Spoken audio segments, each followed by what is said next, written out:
सबसे पहले जो आज का जो आर्ट शो है उसके बारे में कुछ बताइए। मेमोरीज इन मोनोक्रोम क्या है, थोड़ा सा अगर बताइए। और मैंने यहाँ पर देखा कि बहुत ही रियलिस्टिक तस्वीरें हैं, क्या कहना चाहेंगे सर, कैसा एक्सपीरियंस था? और अगर थोड़ा सा बताया। मुझे रियलिस्टिक काम करना बहुत अच्छा लगता है, ख़ास करके वाटर कलर काम करना। और वाटर कलर स्टाइल मेरा शुरू से ही फेवरेट था बहुत। उसको मैं पेपर से कैनवास में उतारा, कैनवास में करने की कोशिश किया है।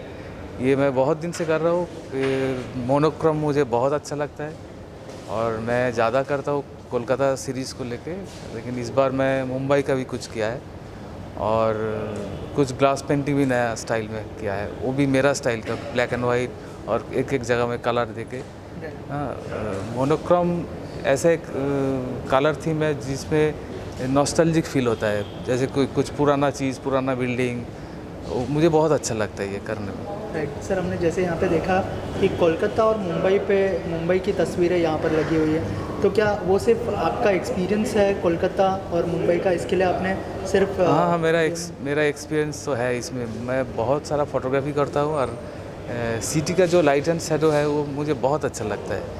और कलकत्ता का पुराना ट्रांसपोर्टेशन कुछ है, जैसे yellow taxi, tram, handful rickshaw, ये सब शायद ख़त्म होने वाला है आगे जाके, वो मैं रखना चाहता हूँ मेरा पेंटिंग के ऊपर। ऐसा कोई स्टेट है जिसको आप एक्सप्लोर करना चाहते हैं, जैसे आपने मुंबई और कोलकाता? अभी मुंबई किया है, बहुत सारा करना बाकी है, करूँगा कुछ। दिल्ली पे भी प्लान कर रहे हैं? दिल्ली पे भी कर रहा हूँ प्लानिंग। सर, आपका एसोसिएशन के बारे में बताइए, अर्पण जी के साथ किस तरह का एसोसिएशन है? और हम लोग की गैलरी है ईजल स्टोरीज़ के नाम से, नोएडा में है गैलरी। अर्पण दा और हम लोग शायद 2015 से अब काम कर रहे हैं साथ में और बहुत से शो हमने किए साथ में। मुंबई में हमारा ये पहला सोलो शो है अर्पण दा के लिए और हमें बहुत खुशी है कि हमें जहांगीर आर्ट गैलरी मिली इनके काम दिखाने के लिए, क्योंकि इतना बड़ा बॉडी ऑफ वर्क दिखाना भी आसान नहीं है, उसके लिए आपको जगह चाहिए होती है। यहाँ पर जो आप शो देख रहे हैं ये 2018 से लेकर 2023 तक के काम हैं, तो आप 5 सालों के काम आप यहाँ देख रहे हैं दादा के। उसका रीज़न भी है कि कोविड में बहुत 2 साल शो नहीं हो पाए, पर दादा काम करना रोक नहीं सकते, तो अपनी फ़ोटोग्राफी भी करते रहते हैं और उससे अपने काम बनाते रहते हैं। तो ऑफ कोर्स क्योंकि मुंबई आ रहे थे तो कुछ जैसे आप पीछे काम देख रहे हैं, वीटी दादा कई बार शूट भी कर चुके हैं छुट्टियों पे आके अपना, तो वीटी स्टेशन का अलग ही एक आइकॉनिक बिल्डिंग है, तो इस बार उन्होंने वीटी स्टेशन बनाया उसके लिए। तो इसी तरह से अब 8 साल हो गए हम लोग के साथ काम करते हुए और जर्नी मुझे लगता है अभी शुरू ही हुई है। अभी शुरू है।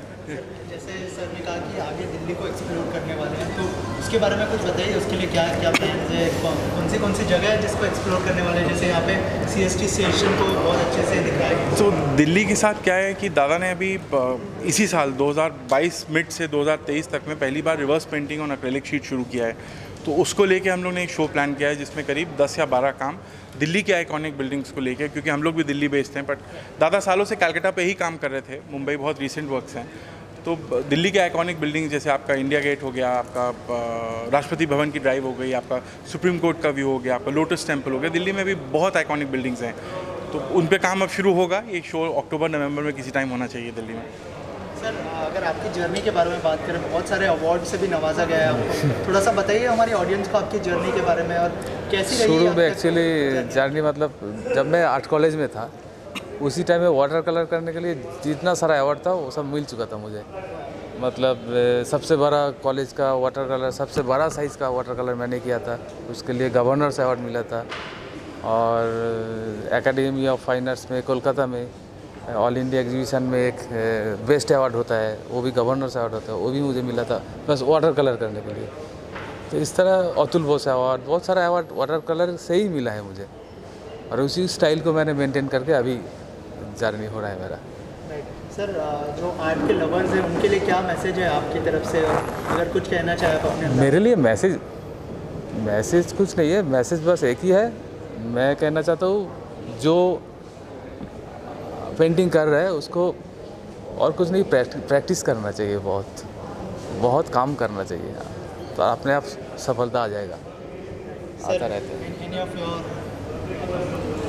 जो I actually very truly believe, जो अर्पणा ने कहा कि जितना आप प्रैक्टिस करोगे उतना आपका हाथ बेहतर होता जाता है, और ऑफ कोर्स प्रैक्टिस है। आज अर्पणा का भी शायद 23rd ईयर है कॉलेज लाइफ के बाद निकलने के बाद, वो अभी धीरे से 20 कहते हैं शुरू के 1-2 साल में नहीं मानूंगा, बट हाँ, वक्त लगता है एक सक्सेस देखने के लिए, और दूसरा काम को अच्छा होने के लिए। तो practice I think that makes a बहुत लॉट ऑफ समय के डिफरेंस। बाद मिलता है, जल्दी नहीं मिलता है। शुरू में तो मिलेगा नहीं, बहुत काम करने के बाद मिलता है। बट मिलता है मेहनत मिलता करने है, से। मेहनत करने से सक्सेस ज़रूर मिलता है। सक्सेस मिलता है।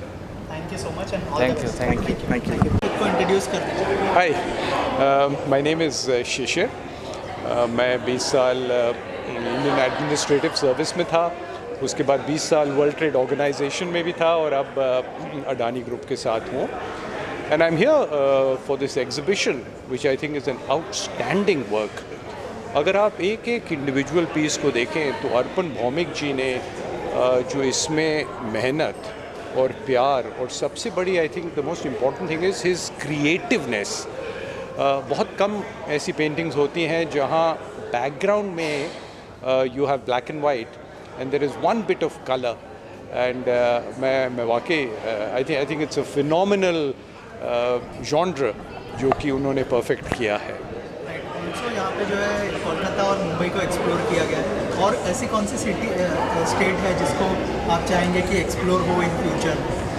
देखो, जिस प्रकार का हिस्टोरिक बैकग्राउंड इन दोनों शहरों में है, वो तो इन पेंटिंग्स में बहुत सुंदर तरीके से आ गया है। लेकिन अब थोड़ा मेरा जो पार्शियलनेस है वो आ जाएगी। मैं उत्तर प्रदेश से हूँ, तो आई रियली थिंक कि आगरा जैसी जगहें, बनारस जैसी जगहें, अयोध्या जैसी जगहें, और इवन आप जो पहाड़ हैं उनमें चले जाएं तो बहुत आपको पौराणिक ऐसे बिल्डिंग्स मिल जाएंगी। Then I would really feel कि अगर अर्पण जी कलकत्ता बॉम्बे के बाद अब आगरा और उत्तर प्रदेश के स्थान जैसे कि इलाहाबाद हैं उनमें जाएं तो बहुत मुझे अच्छा लगेगा। सर लास्टली क्या बेस्ट विशेस होंगी अर्पण जी के लिए आपकी तरफ से? देखिए, अर्पण जी अभी बहुत यंग है, और I think he has a phenomenal future ahead of him. और सबसे बड़ी बात जो मैं आर्टिस्ट तो नहीं हूँ, बट ये कहूँगा कि ही मस्ट कीप री इन्वेंटिंग हिमसेल्फ।